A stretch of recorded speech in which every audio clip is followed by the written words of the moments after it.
सभी को डॉक्टर वंदना का बहुत बहुत प्यार भरा नमस्ते। मैं अभी पिछले महीने में विपासना गई थी 10 दिनों का आवासीय कोर्स करने। और ये विपासना होता क्या है?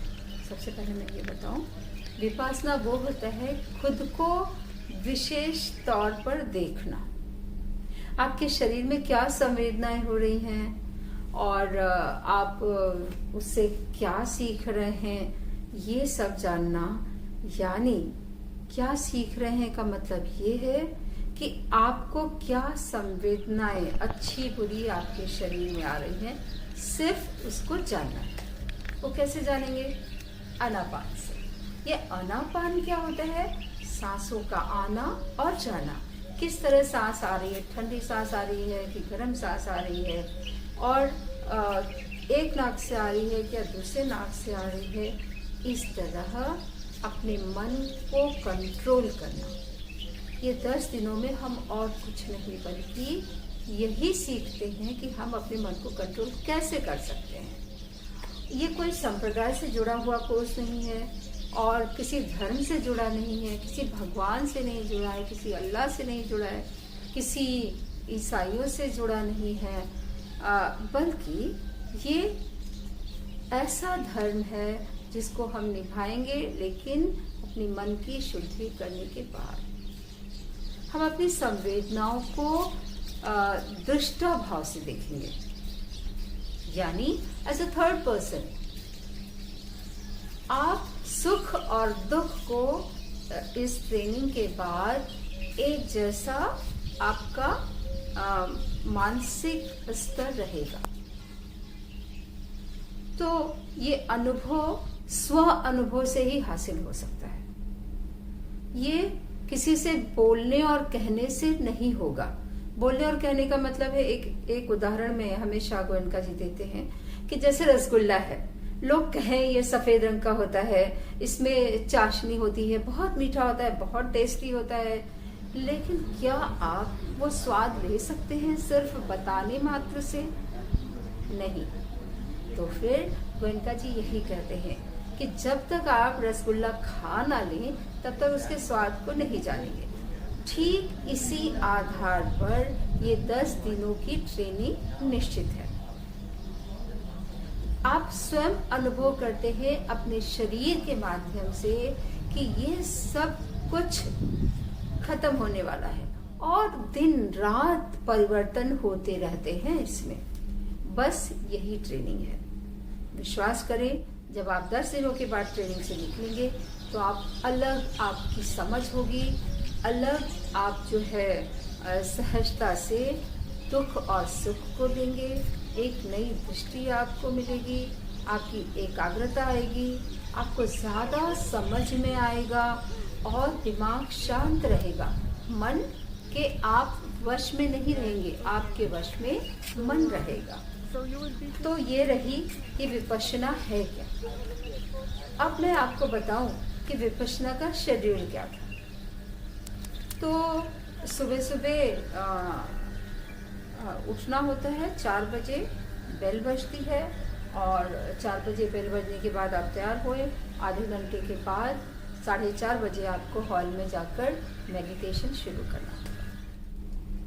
तो आप 0 डे में जब गए तो आपके हाथ से मोबाइल ले लिया जाता है, सारे पैसे, यानी आपके पास अगर बहुत कीमती सामान है या पैसे हैं या कुछ भी है तो आप वहां पे जमा कर सकते हैं। आपको एक खाली बैग देंगे, उसमें आप सारा सामान भर देंगे और उसको सुरक्षित लॉकर में वो लोग रख देंगे। ये आपको 10वें दिन मिलेगा सुबह 10 बजे।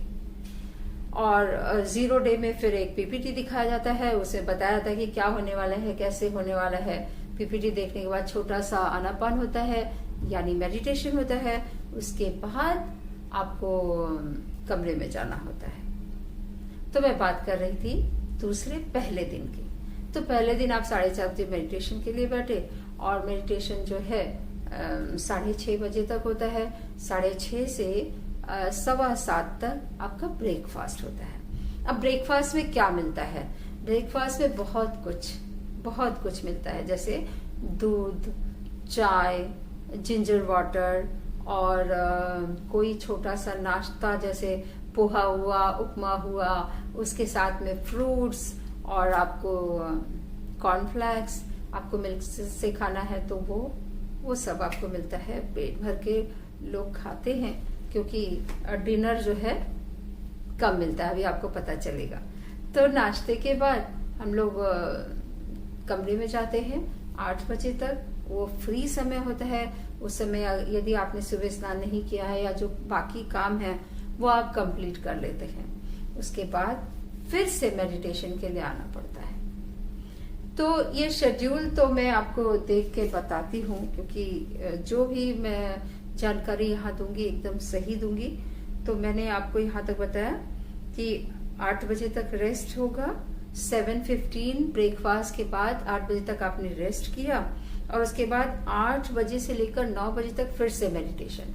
और ये मेडिटेशन बहुत ही ज्यादा महत्वपूर्ण है क्योंकि स्वयं गोयनका जी का ऑडियो चलता है, उसी के मुताबिक आपको करना होता है। उसके बाद 9 बजे तक ये मेडिटेशन होता है। फिर 9 से 11 बजे तक मेडिटेशन इन हॉल, यानी कंटिन्यूसली दूसरा मेडिटेशन शुरू होता है जो आपको 11 बजे तक करना है। ठीक है। फिर 11 से 12 बजे तक लंच होता है। 11 से 12, अभी लंच के बारे में बता दूं, हर किसी की अलग अलग टेबल निश्चित होती है, खाने की टेबल, और उस पे नमक और काली मिर्च की जो डिब्बियां होती है उस पे नाम आपको चिपका हुआ मिलेगा। यानी किसी से कुछ पूछने की जरूरत नहीं है, क्योंकि आपको बोलना ही नहीं है 10 दिन। और बोलना ही नहीं है मतलब आंखों से भी बात नहीं करनी है, आंखें नीचे करके आपको रहना है। तो ऐसे समय में डाइनिंग टेबल पे आपको थाली मिलेगी, कटोरी मिलेगी, चम्मच मिलेगा, फोर्क मिलेगा और एक नाइफ मिलेगा, चाकू मिलेगा, और वो ऐसे छेद वाली थालियां होती हैं वो थाली मिलेगी। यानी आप हर जगह आप किसी में सब्जी, किसी में कुछ, किसी में कुछ ऐसे रख सकते हैं। तो खाने के लिए आपके लिए अलग थाली होती है। वैसे ही आपको तुरंत खाने के बाद तुरंत अपने हाथ से थाली धोना होता है और फिर लाकर उसी जगह पे रख देना होता है। टॉवल में ऐसे ढककर रख सकते हैं। तो ये हो गया लंच। लंच में क्या मिलेगा? दाल, चावल, रोटी, सब्जी, एक मिठाई कभी कभी और सैलेड, भरपूर पूरा बहुत अच्छा सात्विक भोजन और वेजिटेरियन, इतना टेस्टी घर का बना खाना जैसा बहुत अच्छा होता है। उसके बाद खाने के बाद 12 से लेकर 1 बजे तक फिर आप कमरे में जाकर रेस्ट कर सकते हैं या जो चाहे कर सकते हैं। बिना बोले, बिना बात किए आप अपने कमरे में जाएंगे। फिर 1 से 2 बजे तक मेडिटेशन फिर से शुरू हो जाता है।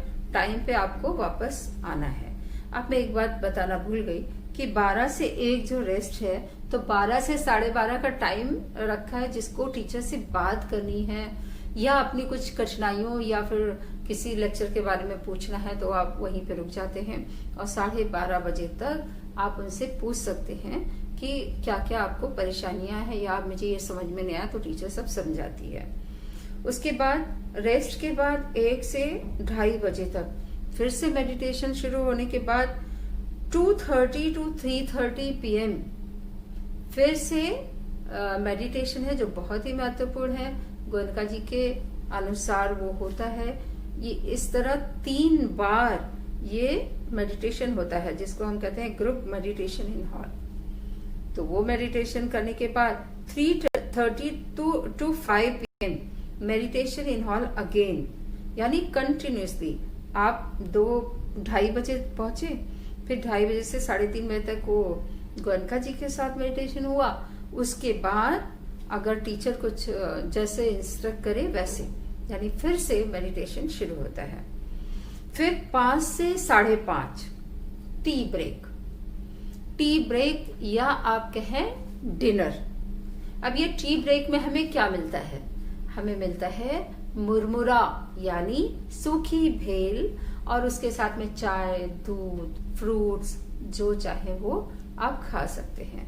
यहाँ पे फिर आपको जिंजर वाटर कोरोना है, इसलिए ये सब सुविधाएं वहां पर थी। और जो पुराने स्टूडेंट वो भी कोर्स में थे तो उनके लिए सिर्फ नींबू पानी मिलता था, यानी आप नींबू लीजिए रखा हुआ है और गर्म पानी या ठंडा पानी में मिलाकर सिर्फ वही पीते थे। उनको तो ये जो हमें डिनर मिलता था वो भी नहीं मिलता था। खैर हमें ये डिनर मिला और उसके बाद 5:30 to 6 रेस्ट था।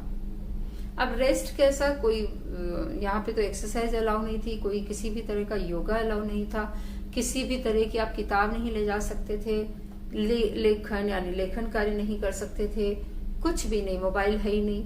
तो आप सिर्फ मनन चिंतन करते हैं। इस समय आप थोड़ा थोड़ा, कुछ लोगों ने वॉक भी किया, उसके बाद कमरे में जाके रेस्ट करते थे।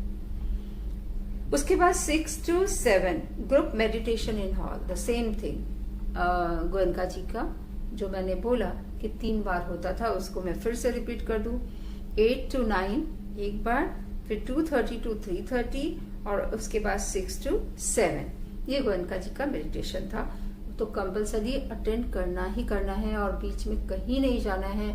दूसरे मेडिटेशन में तो लोग टॉयलेट को पूछ के निकल भी जाते थे, पर इसमें तो बिल्कुल ही अलाउ नहीं। एक बात और बता दूं कि जब हम मेडिटेशन को बैठते हैं तो एक ही अवस्था में बैठना है, हिलना डुलना कतई नहीं।